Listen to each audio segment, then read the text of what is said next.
वळूया आणखी एका महत्त्वाच्या बातमीकडे। पुण्यातली विषारी दारू बळी प्रकरणामध्ये शिवसेना आक्रमक झाल्याचं पाहायला मिळतंय। हडपसरमध्ये अवैध दारू हातभट्ट्यांवरती शिवसेनेनं धडक मोहीम हाती घेतली आहे। शेकडो लिटर बनावट गावठी दारूचा साठा शिवसेनेच्या कार्यकर्त्यांनी उद्ध्वस्त केला।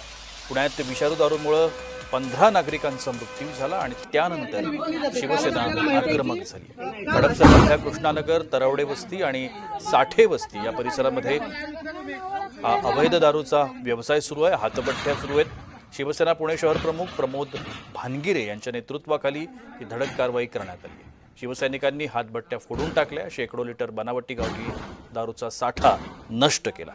नागरिकांच्या जीवाशी खेळणाऱ्या दारू माफियांविरोधात यापुढे आणखी तीव्र आंदोलन छेडण्याचा इशारा देखील शिवसेनेनं दिला आहे।